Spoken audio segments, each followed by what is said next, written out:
Hello. Welcome, everybody. Thank you for joining us. We are just about to begin and tell you the story of the MARE mission. So the MARE experiment is an international collaboration between DLR, the Israel Space Agency, NASA, Lockheed Martin, and StemRad, which we launch on Artemis I, hopefully in a very short while. The MARE will measure the radiation exposure astronauts will experience when they travel beyond the Earth orbit. The experiment uses two identical radiation dosimetry phantoms. You can see them here, or human body models, better for the non-scientific community, named Helga and Zohar. You can see Helga and Zohar here, which are made of tissue-equivalent materials that mimic the density of bone, lungs, breast tissue, and so forth. This will allow the radiation to interact with the phantoms in the same way that it would with a real human body. So Helga and Zohar are filled with thousands of radiation detectors throughout their bodies. Helga, when they go to space, Helga will be unprotected, while Zohar will be wearing the AstroRad vest. So by comparing the detector readings between Helga and Zohar, the team that you see here will be able to determine the effectiveness of the AstroRad vest for protecting astronauts in deep space. So in this special GNF session, we are about to hear and also discuss the lessons from this very innovative journey from an idea to feasible mission, agreement, and soon to be completion. Our panel today features all the partners of the MARE mission, and I am delighted to now introduce them to you. So first, on my left, is Catherine Coder, Kat, if I may, from Lockheed Martin. Kat is the Deputy Manager for Lockheed Martin's Deep Space Exploration Advanced Programs, where she leads a team of engineers and scientists in research and early spacecraft development efforts. Kat serves as the Lockheed Martin Principal Investigator for the AstroRad vest. Next is Dr. Oren Milstein. Is the CEO of StemRad. Oren co-founded StemRad 10 years ago to provide much-needed radiation protection equipment shortly after the Fukushima nuclear disaster. He is the inventor of the AstroRad and also the MARE PI for the Israel Space Agency. Then third for me is Dr. Ramona Gaza from NASA. Ramona comes to us from Space Radiation Analysis Group at NASA Johnson Space Center. She serves as the NASA science lead for this experiment and in the project manager of the crew active dosimeter. Last but not least, Dr. Karl Marschalek from DLR. Karl is a biomedical engineer working for the Institute of Aerospace Medicine at the German Aerospace Center DLR for the past 20 years. Within the biophysics research group at the Radiation Biology Department, he leads the electronics development of active radiation instruments of dosimetry of cosmic radiation in space. He is the one who designed the DLR radiation detectors, 16 of which would fly on the MARE experiment. So now that we all know them, we are about to begin. Let me just say one last thing for the audience.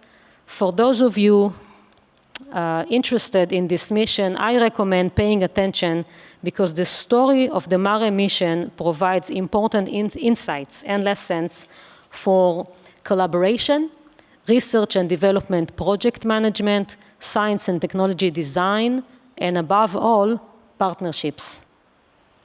So I will hand you now you are now beginning. You have prepared a presentation for us about the journey. With pleasure. Thank you, Dganit. Thank you, everybody, for being here. So how did this all begin? So interestingly enough, it began at the IAC in Jerusalem in 2015. So 7 years ago already. We had been presenting a concept with Lockheed Martin there for the first time ever, the concept of radiation shielding for astronauts. That was based on our earthbound solution to protect firefighters entering nuclear reactors, such as in Chernobyl or Fukushima. You can see it on the desk there in the booth. And that had been our first solution, first product based on the concept of selective shielding that provides a meaningful protection from high energy radiation. So together with Lockheed Martin and with the support of Space Florida and the Israeli Innovation Authority, we were able to adapt that solution towards protecting a crew, but this was a very early stage, and nobody knew how good our vest would work. You have simulations, you have computers, but that's not enough, obviously. So then we were standing in the booth. You can see me and David Murrow from Lockheed Martin, and then a gentleman from DLR, from the US office, Dr. Jürgen Drescher. He approached the booth, and he had a marvelous out-of-the-box idea. He said to Lockheed Martin, you have the Orion spacecraft that is going into deep space for the first time since 1972. Oren, you have radiation shielding, and you thinking about a vest. We, DLR, we have the Matroshka Phantoms. That's our heritage. 2 Phantoms that flew on ISS, one on the inside, one on the outside. Why don't we combine forces here to check the doses of radiation in deep space for the first time ever using the Matroshka Phantoms, and in the process, validate your concept, your vest, which we call AstroRad today. Next slide. So here on the left, you can see the heritage of DLR. This is on ISS and microgravity. You can see the Phantom that's comprised of many, many slices. In each slice, you have hundreds of radiation sensors. So thousands in the whole body of this male version Phantom. They had one on the inside, one on the outside of ISS. And they had a comparative analysis there, which was really beautiful and instrumental for understanding the radiation dose in LEO. We took our heritage in developing wearable radiation protection. And here, this is really glorified by Eitan Stibe, who I hope is in the audience today, wearing it on ISS in microgravity only a few months ago. And he was the 5th crew member to wear the vest on the station. And then you can see the heritage of Lockheed Martin of designing and developing a deep space capsule, namely Orion, for NASA's Artemis missions. So the idea here was to combine forces across the board. And with that, I pass it on to my colleague. So after we combined forces and came up with the ideas and realized how we could implement this, the next step in the design process is it feasible? So we got together actually in 2016, so this was, I think, not even a year later, after the Jerusalem IAC, got the initial demo prototype of the vest, which you'll see has changed a lot over the years, and got the team together to do some initial feasibility testing, human factors type testing in the Orion capsule. And while we were at it, we also went into the different ISS training modules as well, because we were starting to develop a secondary experiment where we would test it on the International Space Station as well. Like Oren alluded to, we just wrapped up that experiment not even 2 months ago, I think, and we're waiting for the return of the vest, in fact. So very important initial meetings, initial design. We met with our space radiation analysis group counterparts at NASA Johnson Space Center. And you can see at least a small section of the greater team in front of the Orion mock-up. Of course, the next piece was formalizing the agreements to actually fly on the Orion Artemis I missions. So 2 years later, after we did continue development through that time frame, worked on the design, modified the vest, actually also got the design for the ISS experiment going at the same time. And what you'll see here is 2 photos. One is the Space Symposium. This was the initial signing of what ended up being 2 bilateral agreements we had between NASA and DLR and NASA and the Israeli Space Agency. The picture there on the left you see is of the acting administrator at the time, Robert Lightfoot, and the Director General of the Israeli Space Agency signing that initial MARE agreement between NASA and ISA. On the right, just a few months later, we got the entire team together back in Bremen at the IAC 2018, and we celebrated the fact that we are finally an official project and started hitting the gates running to actually get the project together and certified and flown.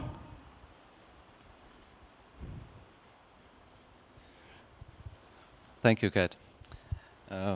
As it's usual in space projects, scientists start working already before the contracts are signed.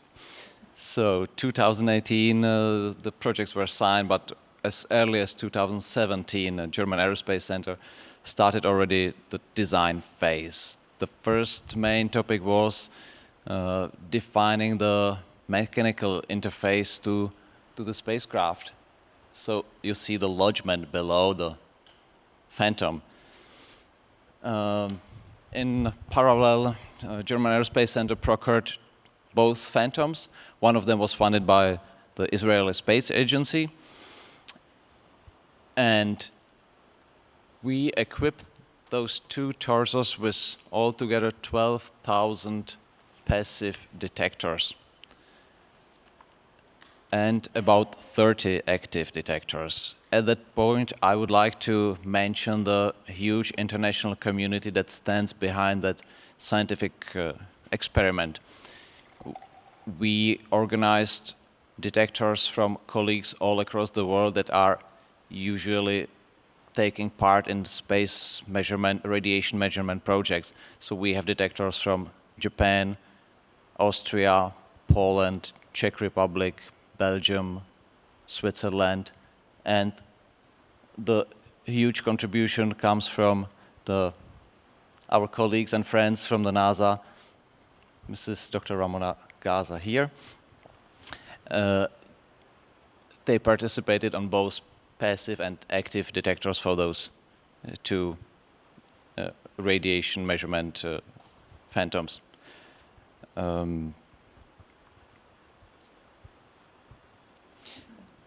In parallel, within the German Aerospace Center, we started development of new active radiation detector that will be able to measure the radiation all across the long-time mission, 42 days at the moment.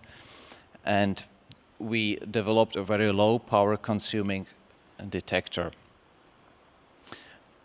The whole hardware suite underwent many environmental tests. In the picture you see the vibration test of the final design of Helga that is not holding the vest. That Zohar came the next days after that. It was a bit heavier for the shaker, but 36 kilograms more. But we were able to prove that the design is solid and is capable for the flight. In the right-hand picture, we see the handlebars around both of the Phantoms. So the yellow, so the silverish metal bars that are used for the safe installation of the payload into the crew module. And in that picture you see the fit checks at Johnson Space Center 2019, where we validated the concept of fitting, of bringing the hardware into the spacecraft. It weighs about 300 pounds, like 150 kilograms, and we were able to show that it is safe for the installation crew. Next, please. Getting ready to fly. What we did afterwards. After the 5 years of development work at the DLR, at NASA, and StemRad, we were able to ship all the hardware from Germany to Kennedy Space Center to Florida and spent one whole week integrating those two phantoms together. You may appreciate the installed active detectors. The silverish ones inside the body, outside the body. You see also the passive detector packages with passive detectors on the body. There are some of them below the vest, some of them on top of the vest, so that we can also show the difference of the radiation on at both sides. The whole international team, NASA, StemRad, and DLR were present at the premises of KSC. Dr. Gaza was installing passive and active dosimeter with us. StemRad colleagues were giving the final touch in the positioning of the vest, so it fits tightly and is positioned as it should be, as it was meant for the whole flight. And what happened afterwards? Please, Ramona. All right. So here we are, one of the first successes. That long and amazing week, we worked together, we put the phantoms together, and now they are ready to be delivered to NASA for ground ups and installation in the vehicle. And as Karel mentioned, it didn't come easy. It came with 5 years of hard work across the world, all teams together, constantly discussing different topics everywhere from project design to the hardware development, hardware testing, integration, and of course, flight certification safety, which we also have to consider when we have to fly something in space. Here we are all celebrating and very glad to move to the next step. Let's see what's the next step. The next step is onto the vehicle. You can see here in the seats the phantoms, Helga and Zohar in blue suits, and they are inside the crew seats in Orion vehicle, and they are joined by their friend, Commander Munikin Campos. Now, Commander Munikin Campos, it's a full-body NASA mannequin, and the purpose of this mannequin flying on Artemis I is to actually test Orion crew survival suit. All of this data gathered by Campos will be used in future crewed missions by NASA. Now, what will these three friends experience in space? Throughout its journey to the moon and back, the Orion vehicle doesn't have the inherent protection of the Earth's magnetic field no more. What does that mean? It means that it's subjected to the omnipresent galactic cosmic rays we encounter in space, but also the very intense Van Allen radiation belts. All of this results in an increase to the radiation risk to the crew members on such journeys compared to crew members on the International Space Station. When it comes to biological effects on the human body, different organs have different susceptibilities to space radiation. In this regard, Artemis I offers this unique opportunity of flying a radiation research experiment like MARE, together with radiation measurements used for operations like the NASA's Crew Active Dosimeter and the HERA radiation instrument. The data from all of this together will definitely help us understand better deep space radiation and its effects on the human body. Next, please. All right, another long journey. This long journey, it's about 10 hours from the vehicle assembly facility where the Orion stands and waits for launch all the way to launch pad. And here we are going. The MARE team gathered there for launch. We were not lucky enough to experience it yet. However, we are definitely thrilled to be part of Artemis I, and we are all rooting for a late September successful launch. And if I may, one more statement to conclude. I think all of this is possible only through strong partnerships and collaborations with our international partners, with the commercial sector, and with academia. All together, we can work to establish a sustainable and robust long-term presence on the moon. And of course, use all that data for a successful exploration of Mars. Thank you. Yes, yes, they deserve it. Okay, thank you. Thank you, team, for taking us through this very interesting, inspirational journey. I have a few questions to ask you. Later, we will open up for questions from the audience, so you're welcome to join us and ask questions through what is called the Slido. Through the Slido, it's on the app of the conference, so check it out and send us the questions. So the first question, Ramona. What are the next steps NASA plans to take? Next steps, there are many. And it starts with the Artemis Accords that I'm sure you all heard about, which establish, again, strong collaboration with international partners for future space explorations. But it goes all the way to Artemis II, which we hope to fly in 2024. This would be a crewed mission with 4 crew members and just a flyby around the moon, about 10 days mission. And from there, we move towards establishing the gateway, the human landing system, all in preparation for Artemis III, when we will have crew going to the surface of the moon. So looking forward to all these steps. And again, we need you all. Thank you. Thank you. Carl, can you elaborate more on the differences between the Matroshka flying the ISS and the Artemis I, the MARE mission currently? What are the new challenges that you had to face this time? There are so many differences that I would call MARE mission as a totally new design for the DLR. There is, of course, heritage in the know-how, but the phantoms are different. They are female phantoms. The flight journey is different. We are flying outside of the shielding Earth magnetic field. The time of the duration is totally different. And one of the biggest challenges we had to overcome was that there is, because we are using active, powered radiation sensors for the first time in that setup, in the nested phantom, we had the difficulty that there was no power interface from the spacecraft. So all the equipment must have been developed as a battery-powered one.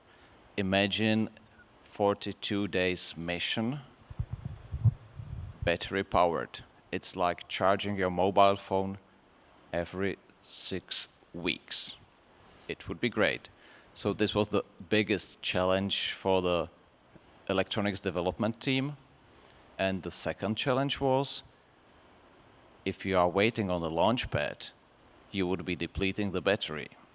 So we asked for some volunteer to switch on the power on those 30 devices prior to launch, but we found no one. So we decided to develop an electronic circuitry that senses the acceleration during the launch and kicks in the measurement. So this was the highest trouble that we had to overcome. Thank you. And from challenges to gains or to, opportunities, Oren, what are the values a small startup like StemRad gains from such a project? Can you share that with us? So I think it goes without saying that it's a tremendous privilege for a small company like ours to be involved in such an amazing program. To protect astronauts, our heroes that are going into deep space for the first time since 1972. Just to be a part of that is quite amazing. But beyond that, the R&D that went into this alongside Lockheed Martin and many other partners, and with the support of the Israeli Innovation Authority and Israeli Space Agency, that whole process involved many, many, many people, probably in the hundreds already. And to have initiated that on that day, that fateful day in Jerusalem, and to see the results today are phenomenal. Lucky for me, not only I see the results, but the world sees the results. And we've had amazing press and recognition of our solutions, both on Earth and beyond. The on-Earth applications are to a broader general market, including physicians, including first responders to nuclear incidents. We're talking about millions of potential end users for our solutions, and they are becoming aware of our offerings through our activity in space.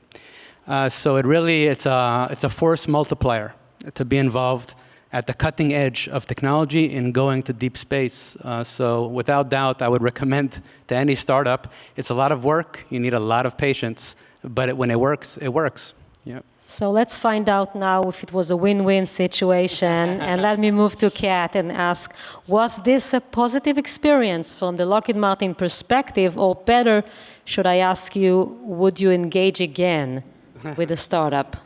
I don't know, Oren, would we? No. As you can see, the team, we're up here bantering back and forth, even on a formal panel. I think the answer is yes, and we are. It has been personally a lot of fun for me. The past 5 years have been an up and down roller coaster, but the ability to actually do some really meaningful science that benefits the future of humans in deep space is something that I couldn't pass up, and that Lockheed Martin couldn't either. Lockheed Martin, there's this whole conference. I think it's space for all, right? So our whole industry is strengthened by not only a diversity of thought, but by these partnerships, by bringing in new creative ideas that if we hadn't met in Jerusalem, this may not have come fully to fruition. Lockheed Martin is engaging with other small businesses. One particular example, we are working on some smaller exploration missions right now where we're engaging with a lot of non-traditional suppliers. We're helping to get new space hardware certified that benefits the whole industry, actually, and helps us to really engage and make space something for everyone. Can you also share some of the challenges? I'm sure in such a complex, partnership, there are challenges. So what were the challenges in collaborating with several international partners? So some of our challenges really, thank you, Oren. A lot of the challenges were similar to almost any project, right? You have a resource availability. You have competing interests. You have competing projects, funding that occurs every year that you sometimes have to go fight for, grant applications, as I know we're all very familiar with here, as you wait for the funding to come in, schedule challenges, technical challenges of coordinating sensors from 17 different organizations and trying to get them all into one. We're dealing with industries, both big and small, as well as agencies that are not always known to move at the speed of a startup business. That's right. So managing those relationships, I think those challenges, setting that expectation that this project could take many years and our hardware could be ready beforehand while we're waiting for our ride, which is actually what did end up happening. We developed it and we've had everything set, and we're really just excited that in August, we got to go down to the Cape and do the final integration with the vehicle. Of course, we're dealing with the United States and launching on a United States vehicle, so there is this Department of State export control laws, which we had to make sure that we were compliant with. We had the right technical assistance agreements, TAAs, in place, and just had to ensure that we were following the U.S. laws and also the international laws, especially regarding privacy and all of the intellectual property, to make sure that things were protected, and doing that across several different international entities and companies. At times, the paperwork was fun. But I think the enthusiasm and the real drive behind learning and solving a real true challenge, if we want to be able to expand the human presence into the deep space environment, then we had to solve this problem. So I think I've gotten many late night texts and phone calls and emails because I'm in the US behind all these guys. I know Ramona has too. We wake up in the morning to a challenge and we solve it. But what really, really matters in the end is that picture right there, and hopefully some imagery that we'll get back soon in a few weeks from inside of the Orion cockpit while it's out around the moon. So you bring me to the next question, is that what happens when the data comes back?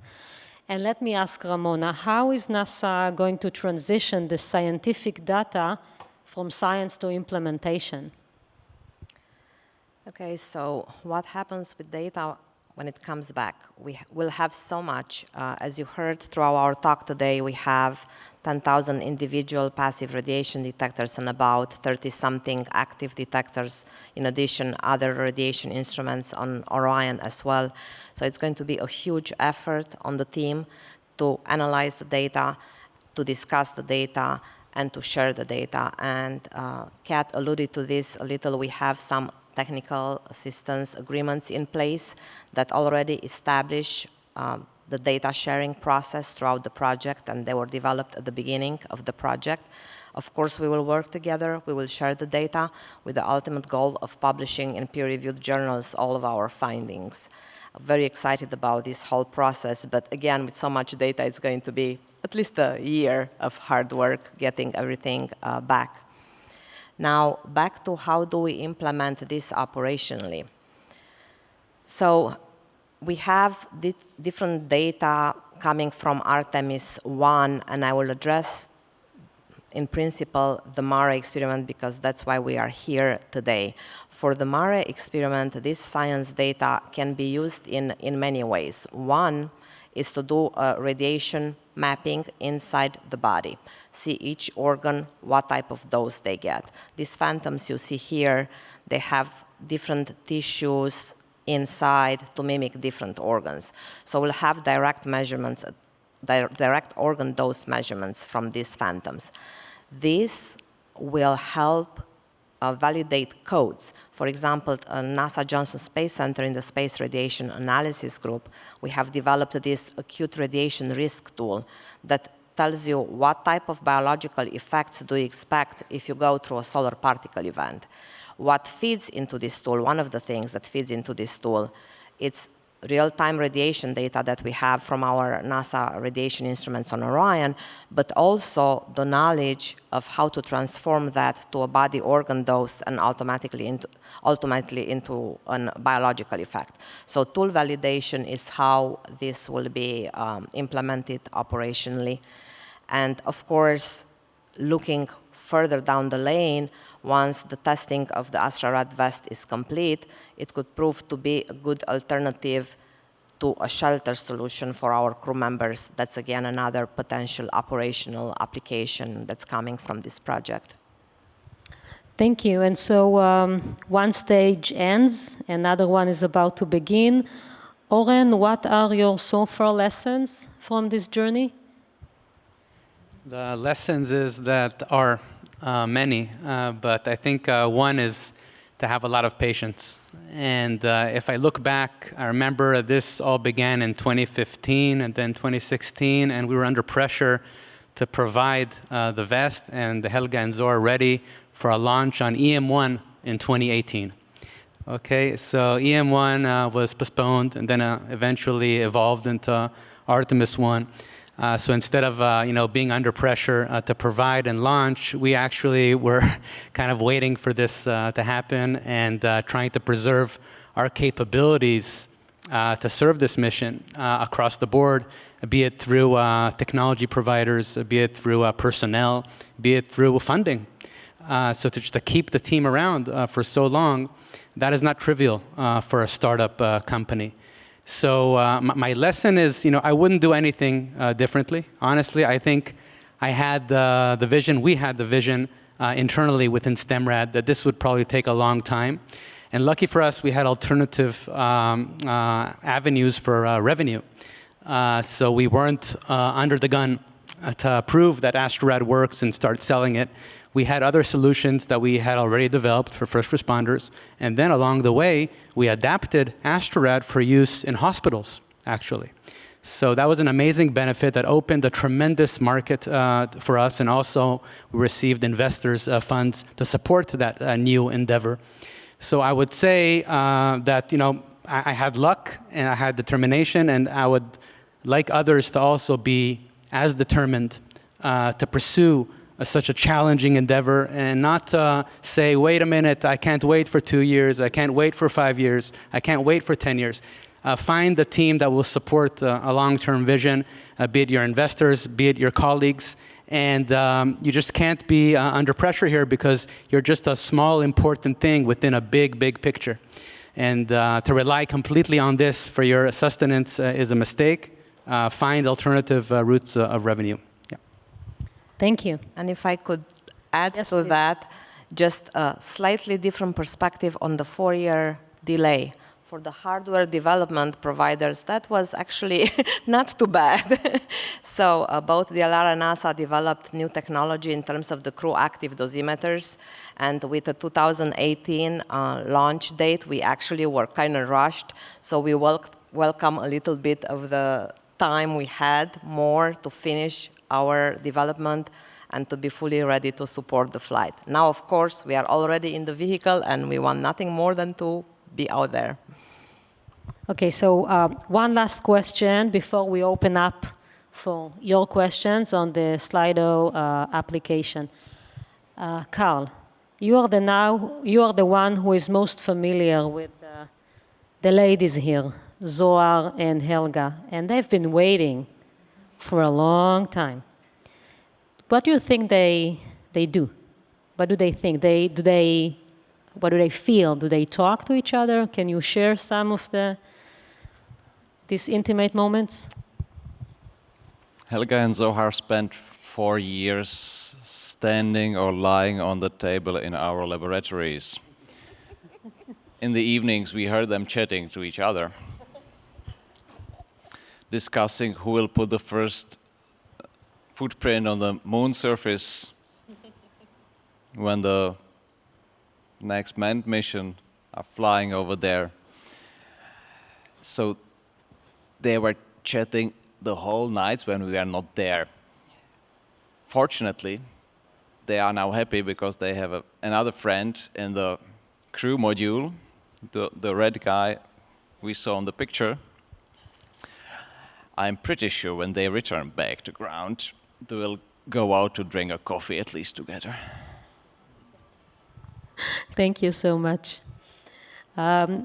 We wanted to bring you a video of the two of them, but they prefer to remain in the dark.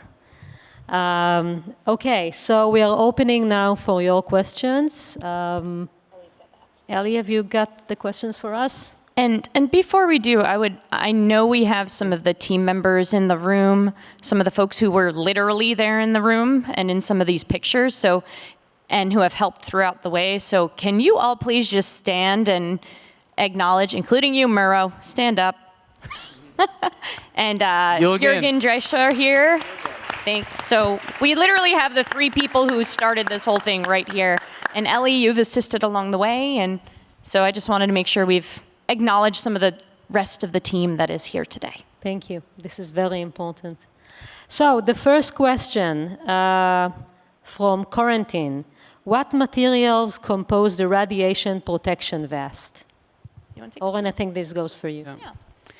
Yes, so when dealing with radiation in space, you actually want materials that are very different from the materials we use here on Earth. So the intuition would tell one to use lead, but lead is not what you want to use for space radiation, which is comprised of particles. You prefer to use low Z or low density materials such as hydrogen-rich polymers. So that's what we're using. In AstroRad, we're using a differential thickness, basically shielding design comprised of polyethylene. And that is a material that is also very abundant and easily accessible, non-toxic, very low outgassing. And we could also potentially use onboard polyethylene trash to recycle that trash and print through additive manufacturing, print parts of our vest in the future. And that's a project we're working on with a Redwire company. And let me follow on to that real quick. One of the things that we also did with this experiment, and he was talking about some new materials, we actually did certify new materials for several different environments in space, so that we can actually, we went to White Sands, did flammability and off-gassing testing to ensure that we actually met the requirements. And so now we have new materials, which are some of those other textiles that are on, on the vest here that you can see, are now in MAPTIS, which is the materials database for NASA. Thank you. I'm going now to combine two questions. One is, it's great to see feminine design of the Phantom. Can you explain more about why this matters? And I will combine that with are there different vests for men versus women, or is this vest unisex? So please just address the two questions. Do you want to start, Ramona? Sure. So the idea was, first of all, Artemis I is the flight that will return people to the moon, right? But it's the first flight that will send a woman and a person of color to the moon. We also had results from ISS from a male version of the Phantom, so we thought it's a good idea to use female Phantoms so we can look at those organs as well. And that being said, I think I will pass it to Oren for the uniqueness of the vest. Yes, so the vest basically accommodates the susceptibility of specific organs within the human body. So there's basically a top 10 list of organs that are susceptible, among them bone marrow, lungs, gastrointestinal tract. So that's across both genders, obviously. But then in women, in addition to that, we have the breast tissue, which is very susceptible. And ovaries, the uterus are also very susceptible. And this is actually something that shouldn't surprise us, because these are the organs in which we see cancer, unfortunately, in the general population. So radiation just amplifies that. And the shielding comes to blunt that added susceptibility.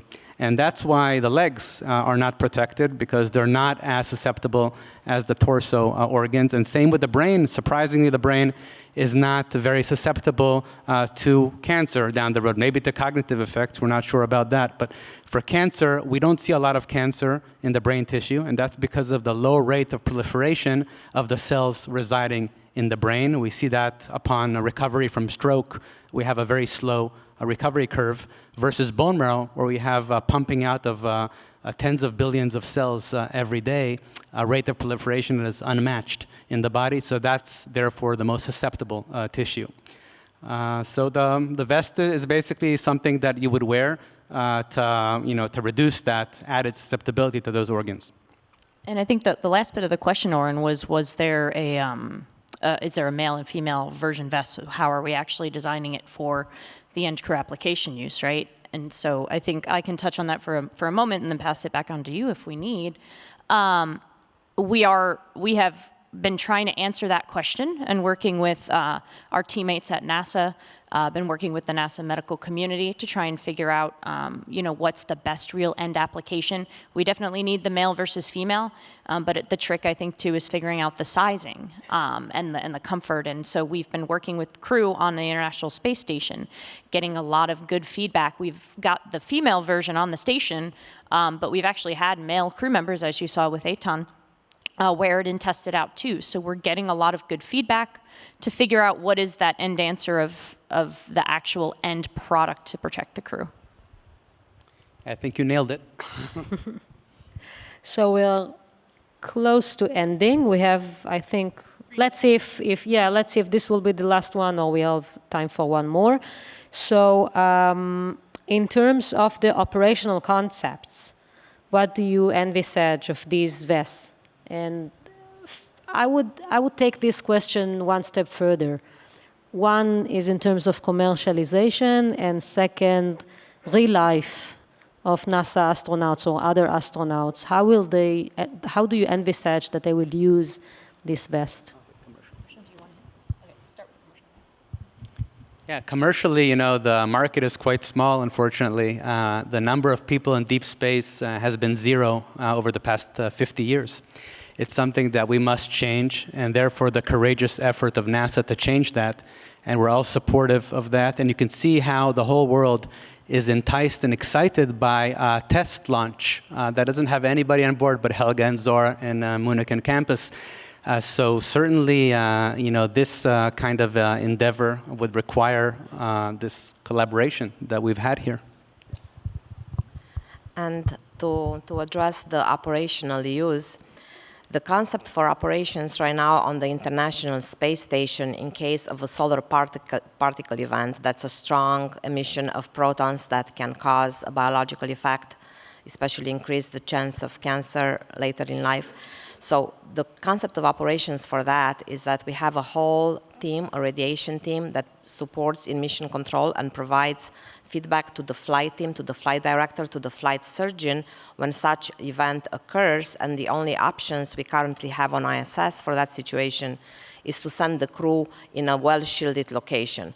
With 20 years of monitoring the radiation on ISS, we know very well where the well-shielded locations are. So that's what we have for ISS.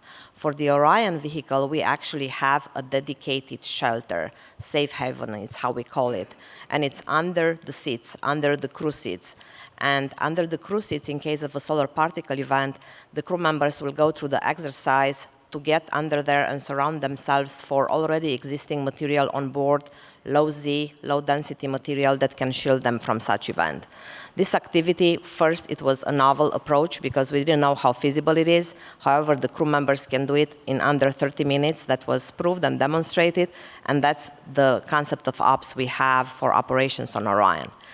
The vest could add to that if proven to help with radiation the way we all think it will.